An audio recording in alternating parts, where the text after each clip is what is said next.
You want to support Roland Martin Unfiltered? Be sure to join our Bring the Funk fan club. Every dollar that you give to us supports our daily digital show. There's only one daily digital show out here that keeps it black and keep it real. As Roland Martin Unfiltered. By going to RolandMartinUnfiltered.com, you can make this possible. In a testimony before a congressional panel yesterday, Baltimore State's Attorney Marilyn Mosby said that her city is a prime example of how the war on drugs has failed. She joins us now to talk about why she believes that marijuana should be decriminalized on a federal level. State's Attorney Mosby, are you there? I am here. How are you today? Well, better now that you've joined us. And thanks, as always, for your continuing work on behalf of not only our people, but all the citizens of Baltimore, and for the example.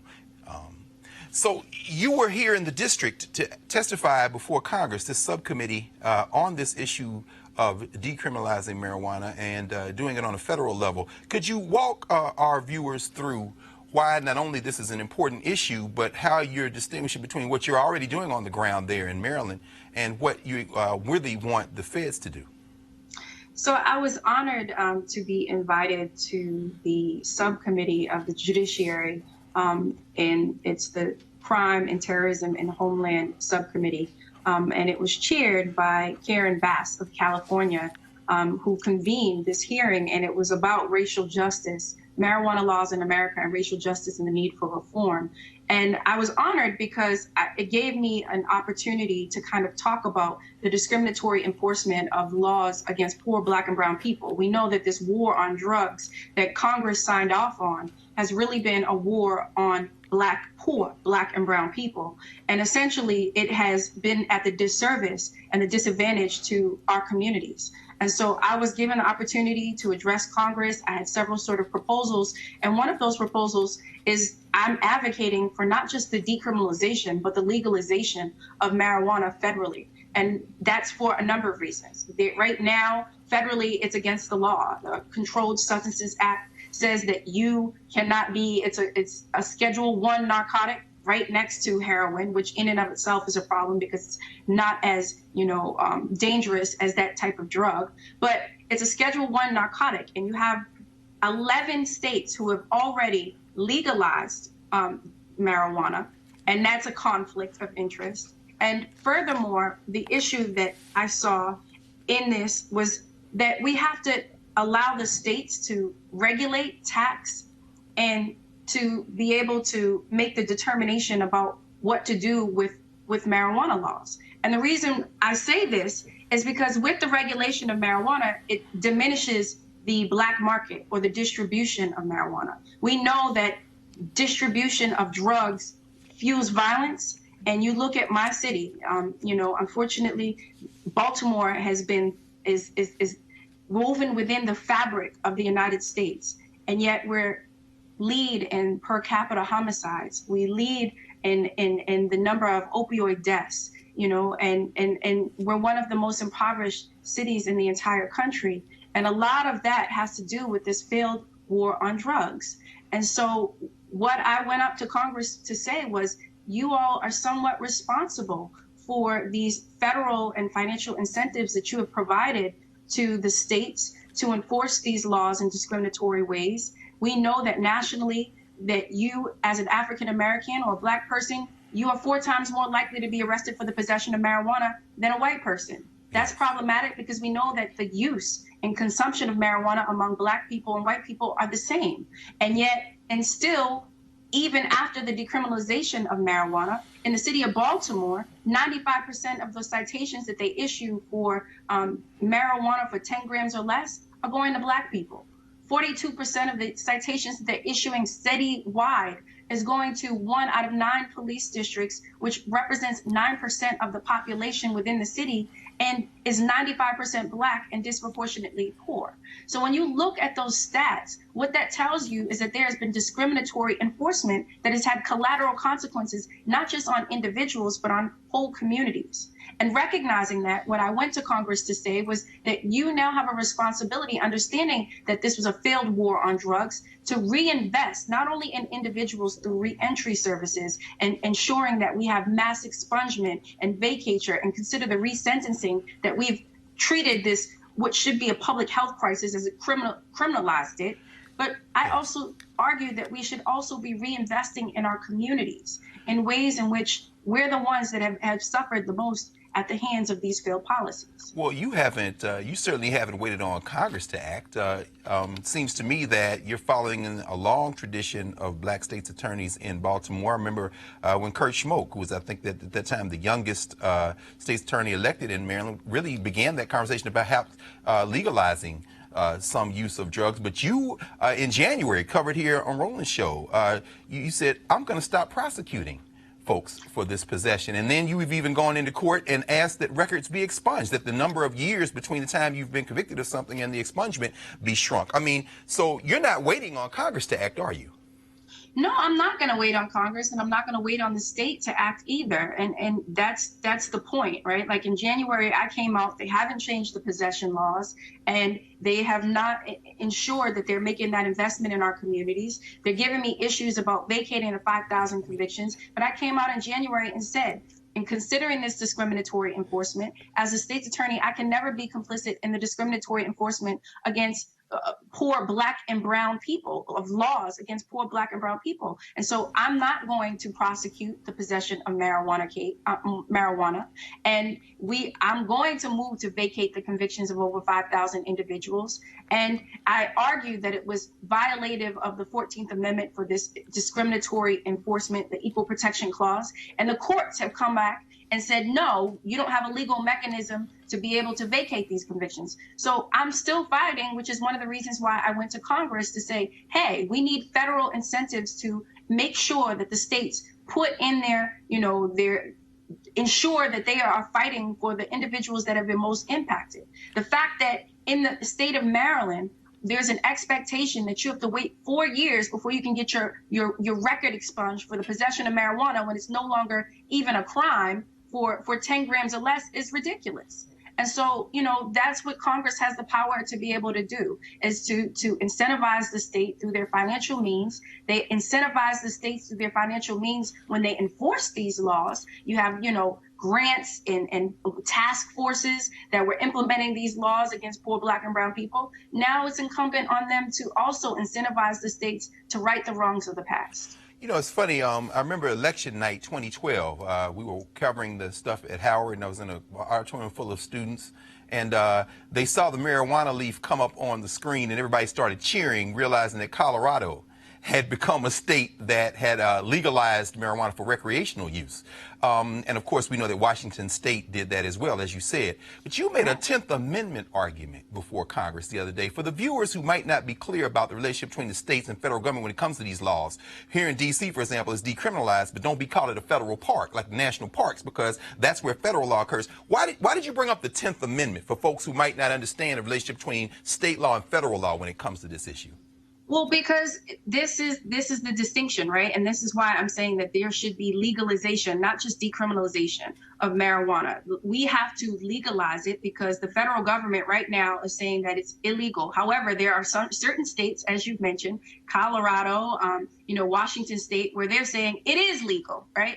And that in and of itself is a conflict. And it becomes a conflict and an issue when it comes to banking issues for those that are in the industry, the marijuana industry. And what we're saying is that we can't have, technically, the federal government can go into the state of Colorado and arrest people, even though people are complying with state law.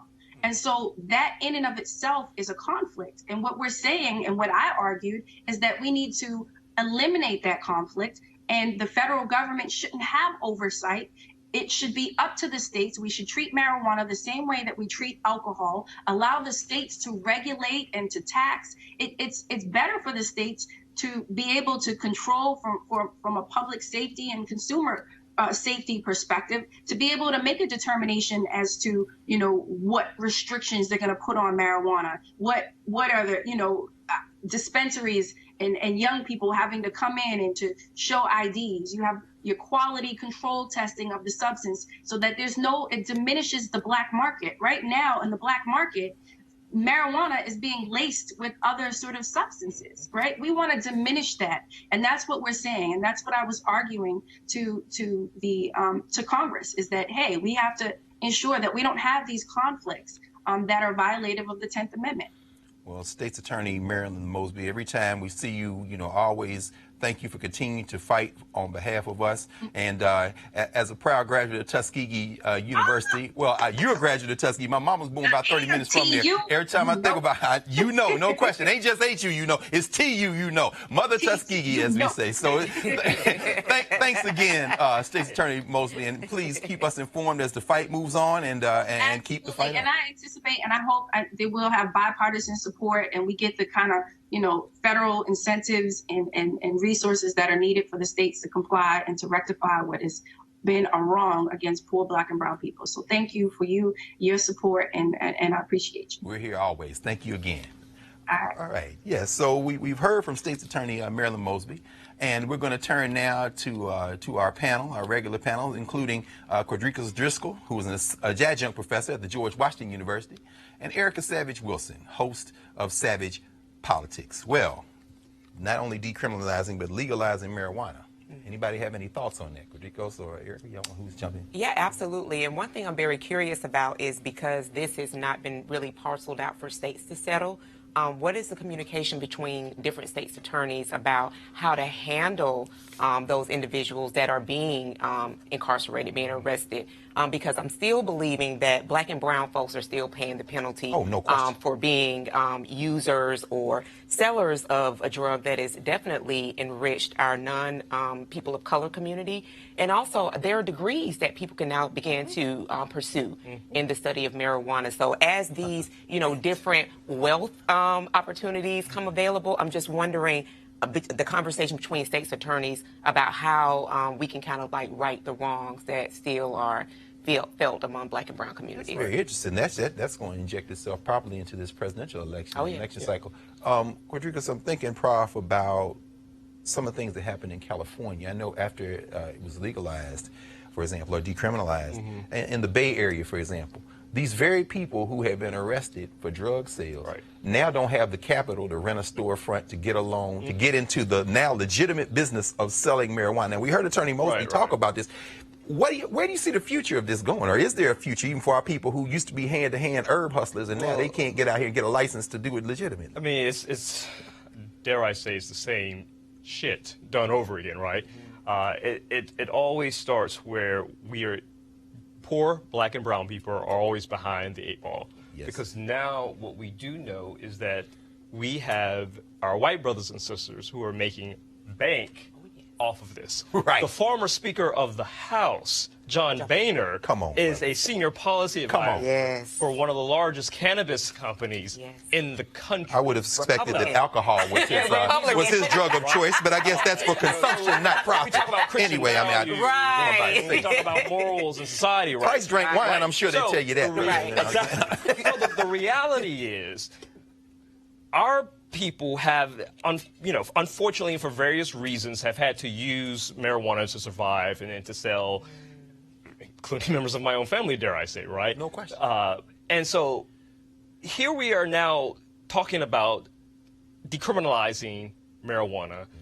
There have been a large number of Black and brown people who have been jailed in prison for this. And now it's a huge money maker. I wouldn't be surprised if it's going to be on the stock exchange soon, right? Well, let me ask you, do you have any thoughts about the fact that our brother Sean Carter seems to have jumped into this pool? Jay-Z is now in this. I mean, where should we come down on this? I think it is most incumbent that Black and brown folks, as you just mentioned, brother, are afforded the opportunities to make the money that really has been paid with time, and being how you do that? Absolutely. And so I think, like, for folks that have attained a certain wealth status, to go in and kind of clear the field the same way we've seen them, and I'm saying them meaning like folks like, you mentioned Sean Carter, to go in and kind of clear the field the same way they have done with when they've seen injustices done with other families, to also clear the field in that way, because he himself, he's talked and rapped about, I'm a loyal fan of his, about, you selling drugs and using that money in order to bring his career to fruition. So I think that clearing the field in that way so that Black and brown folks who have paid the penalty with time away from their family, harsh prison sentences, are able to benefit legally by way of having having dispensaries, have those storefronts that are set up like, was demonstrated in Oakland, to be able to go out and pioneer those spaces. And just to add to that, furthermore, I mean, I teach part-time at George Washington, but I'm a healthcare lobbyist by day. Yes, sir. And so Yes, sir. we also need to talk And we heard her talk about the opioid right, crisis. the opioid crisis That's and exactly the medical right. benefits Yes, sir. that are associated Yes, sir. with moderate amount of cannabis or marijuana use. Absolutely. Right? When you look at chronic conditions like psoriasis, which is not a skin disorder, it's an autoimmune, right? When you look at certain psychological disorders, mental illness, there are studies that have done and show that marijuana is a soothing, calming effect when done, of course, in moderation and with the proper dosage, right? So there are multiple reasons to decriminalize. So it sounds like maybe, our colleagues and friends at Meharry Medical College, Morehouse School of Medicine, Howard University Medical School, we're going to need some research studies to get behind it. Black institutions need to be thinking a little bit more strategically. Absolutely. Yes. Absolutely. Yes. Particularly as they're, the attempt, and they're not gaining the numbers that they need to in terms of funding. I totally agree with you, Dr. Carr, that these are different avenues that they could look to really expand and really gain. Let's more. get after it. And like you said, we can make some money. I know one of the supporters of Roland Martin Unfiltered, some sisters are getting us to invest in some hemp farming. So pay attention to these ads as we see on Roland Martin Unfiltered. So, All right, folks, back to our Roland Martin Unfiltered video in just one moment. MarijuanaStock.org is another great investment opportunity. If you were lucky enough to invest in their last crowdfunding campaign, you, of course, now know that those folks are invested in a publicly traded company. They raised a ton of money in a few months investing in legal marijuana farms. Now, of course, they have a new investment opportunity, which is as good or if not even better. I'm talking about industrial hemp CBD. For those who don't know, the hemp plant is the cousin to marijuana with a much higher concentration of CBD, which means hemp CBD gives you all the medical benefits of marijuana without getting you high. Now, until recently, hemp farming was practically illegal in the U.S. and heavily regulated by the DEA. However, the 2018 Farm Bill changed all of that, making it legal to grow hemp CBD in the U.S. and creating one of the largest commodities worldwide. They need land to grow all the plants, which makes for an incredible investment opportunity, and that's where our good friends at 420 Real Estate come in. Their business model is real simple. They buy land that supports hemp CBD grow operations and lease it to high-paying tenants. That's right, they are hemp CBD landlords, and you can get in on the action. You can invest in the crowdfunding campaign for as little as $200 up to $10,000.